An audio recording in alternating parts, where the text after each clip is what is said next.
Okay, good evening, everyone. Today is our first meeting conducted in public. So sorry my voice because I'm a bit sick. So we start with our weekly analysis with some market update. Hold on.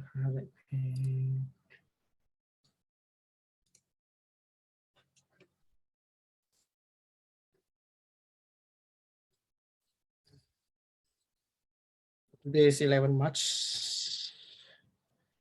We start with macroeconomic update first. So what are driving the market right now? So we know that inflation stories has been there for 1 year, about 1 year. So month-to-month basis, the CPI report keep going up. Yesterday, the February CPI, current consumer price index has been released, which is showing 7.9% year on year from the previous years. So this one is higher than the expectation, which is 7.8%.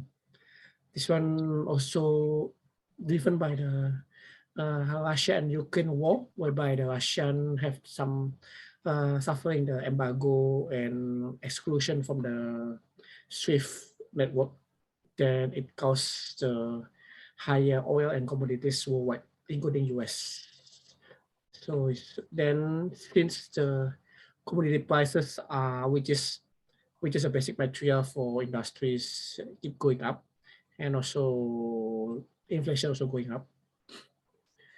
That's why the lower growth, US expected to have a lower growth due to high commodities. Lower growth plus inflation, high inflation, we get means that we are at a stagflation. Stagflation is coming from the word stagnant and inflation. So the growth is in stagnant, but it is we are having the inflation. So the federal tapering is still ongoing until end of March maybe. Then followed by a federal hike. Federal Reserve going to have a meeting next week, 16th of March. The probability of 25 BPS hike is higher than 85%. So most likely they will do it. They will pull the trigger. It also reflected in the 10 years bond yield that we see together, which is now is above 2%. So this is the historical monthly CPI report. So start from the last August is 5%. Within 7 months, it is increasing from 5.3 to 7.9%. So almost 80%. Then yes, it's way beyond the government target, which is 2 to 3%. So yeah, this we say it's stagflation, stagnant growth, but inflationary environment. So what happened is that economic growth is lower, inflation higher, then unemployment will be higher also. So this is the latest one. Just now I show in the WhatsApp group. What happened to the each of the environment can be disinflation, inflation, and stagflation. So during the stagflation, the asset performance for commodities and gold is really high, 22% and 50% year to year. Compared to how about the equities? Equities is lower by 1.5%. Still, so this about the stagflation here since 1973. So we expect the gold and the commodities keep going up. Commodities here, including oil and nickel, etc. And the REITs, of course, because REITs is inflation hedging, and the property markets keep having positive return for the stagflation. So this we used to this is what I always show just to remind everyone. So we are in the tatanding direct and indirect, which is tapering and also higher interest rate. So this still intact the plan. The March will be starting the interest rate hike. We don't know what is the next, whether 2% or 4% times, 2 to 5 or 4%, 2 to 4 times interest rate hike. So this is the historical 10 years treasury yield. Now it's already reaching 2%. Yes, uptrend here. So hitting 2% this morning before corrected to slightly to 1.988. We don't, maybe now it's 2% again. So really, it is discounted for the interest rate hike this month, and due to high inflation, and yes, Federal Reserve is speed up the tapering. How about the stock? Yes, stock, as you know, that now is under bearish territory. As usual, the long term, we always have a stock. We always having the jargon. The stock is always goes up. That's why we can draw the long term uptrend support here. So as long as the above uptrend support, it will still the stock always goes up, still intact.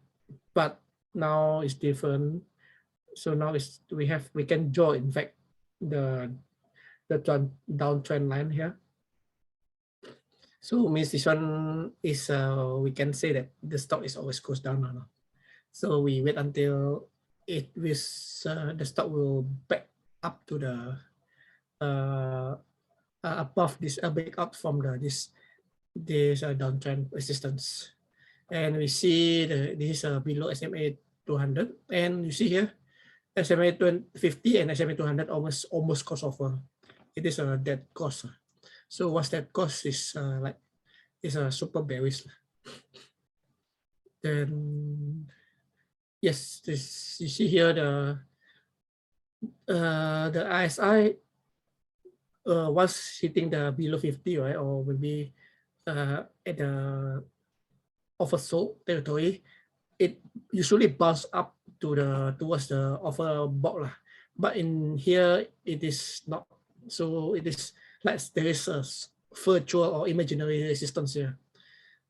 So same like here, I also having the imaginary downtrend resistance, which prevent them to keep going towards the overbought territory.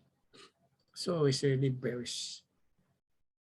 Then the DMI also, the ADX, the strength is keep going up, followed by the direction of the bearish direction. So these drivers, so it's really not good for stock because we have a Russian war, embargo, stagnation, commodity price high, bond yield spike, all the negative news, all the negative factor that pulling the stock down.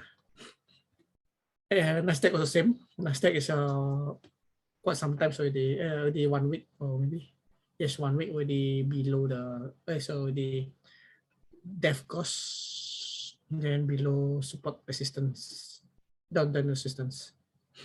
So it's the same. RSI having the below the support downtrend resistance.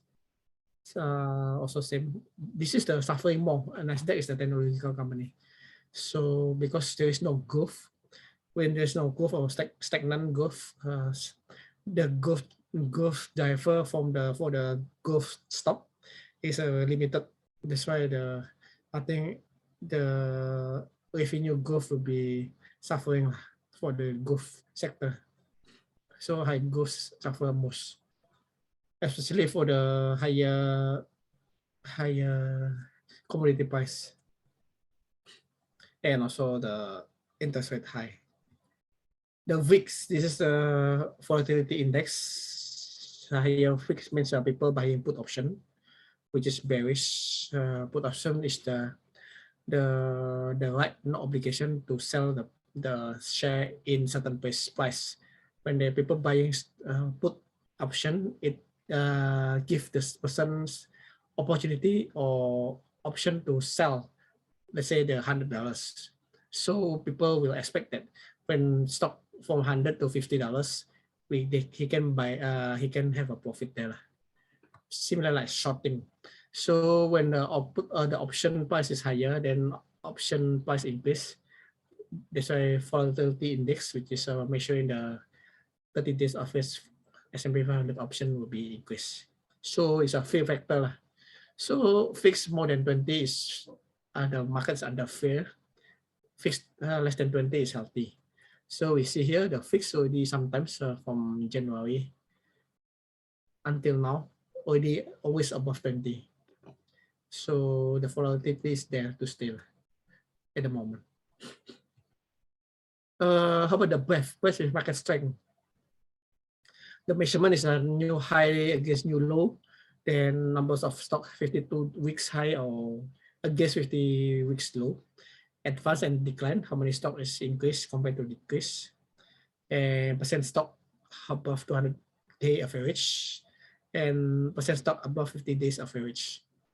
So for this, right, you see the breadth still lower. Although last time it's 700, now it's a new low, it's 151 only. And against the 59 new high. I think there are some rebound, especially for the commodity sector. The advance and decline you see here. So it's more stocks decline than red color and then the increase like advance. So it's quite sometimes already here, already below this. So it's still weak market. So are we at the bottom? Still same. Okay, thank you. So here is how we define market top. Market top is where 90% or above the stock having the above 200 SMA. How about the bottom is which is accumulation zone. When the stock only 10% and below stock have having the trading above 200. So with this is about 33% stock trading above 200. So not yet the bottom. Maybe we see after the tapering. How about the 50? Yeah, the same. So it was hitting to 22%, but it's a bounce back to 36. We see whether it can drop or cannot. This is mainly some of the commodity prices, commodity stock like Chevron and the Exxon Mobil, etc. Oil company coming back from the depth from below SMA 50 to above. That's why from 22 go back to 26. Then oil, yes. So oil is bullish, but it was pulled back towards SMA 20 because the RSI is super heat, super hot. So need to cool down a bit lah. That's why it's dropping. So most likely reaching the SMA 20, which is above 60 RSI, then before continue go up. This is the driver. Russian, Ukraine, embargo, supply chain issue. Now there's a supply plug whereby because when you ban the Russia oil, right, from the economy, right, you leave the big hole to fill. So now it's called supply plug. So the ally and also the NATO or the like US, right, going to is talking to the Saudi Arabia and the Middle East countries as well as the Venezuela to fill in the gap of this which left by the Russia. But it is difficult to fill the whole gap. That's why at least there is some supply plug going on to lower down the price because higher oil price, let's say $150, and wheat or the commodities higher, right? The economy cannot sustain. A lot of poor people out there that, especially in a cool country like US, that needs the oil for heating, like even the European countries. So I think the poor people will be suffering the most over there. How about the gold? Yeah, gold is bullish, but again, it's like the oil story. It's overheating and overbought. This one need to pull back towards the SMA 20. The driver also because oil is a safe. Gold is safe haven. Increase the safe haven demand. Emerging market still bearish. The story is still the same. US interest rate attack investor to US instead of emerging market. Then China, yes, last time I draw this line, which is a descending triangle, because this one shaped like the triangle, but this descending. There's a support here, but the support is break out. So there's no way to go other than go down. So it's because of the tightening, then delisting risk, also US interest rate high. Then now I think there's some issue with the Russia, etc. The geopolitical issue. Indonesia bullish because of most of the things, most of the companies related to commodities and the agriculture. So the wheat, all the plantation commodities like oil, coal are booming because of Russia-Ukraine crisis. That's why the companies the share price is increasing. So just break out the long-term downtrend resistance here and horizontal resistance. Singapore, yes, I think corrected below SMA 20, 50, sorry. So, but it was dropped a bit, but it's go back to the above SMA 200. So as long as this is like the S&P 500 last time, as long as still remain above this support trend, uptrend, is still intact for the Singapore market. So there's a higher inflation concern also, higher commodity price. This banking is last time doing the story about SWIFT. Russia get out from the SWIFT, right? Kick out from the SWIFT network. That's why the banking industry got corrected also. The interest rate high is good for the financial sector. So the financial industry still have a bright future for this year. Bitcoin, yes, Bitcoin last week there is a shot up because of the Russia big purchase from the Russia, especially billionaire or oligarch, because they cannot because the ruble keep going down and because of the SWIFT ban. So the rich people there exchange the money from ruble, Russian money, currency to Bitcoin or cryptocurrency. And also the trading towards to other countries in the Bitcoin still not yet blocked. But again, because of the situation, the growth sector or risky asset, considered as a risky asset, still bearish. So the Bitcoin also still having the bearish view. I think this is still, with this bullish and bearish, I think still set way. So this is a summary: bullish oil, bond yield, gold in Indonesia. The rest is bearish. Yes, gas is the king. So later our portfolio will be heavy weightage towards energy, agriculture, and utilities. So energy here can be ETF, can be the companies. Agriculture also same, and utilities. We see what are utilities companies there. Yes, so this market risk, inflation tapering, interest rate high, Ukraine, high commodities price, and COVID. We don't know any, out of the blue, there is new variants out there. We don't know. That's all. Market update today.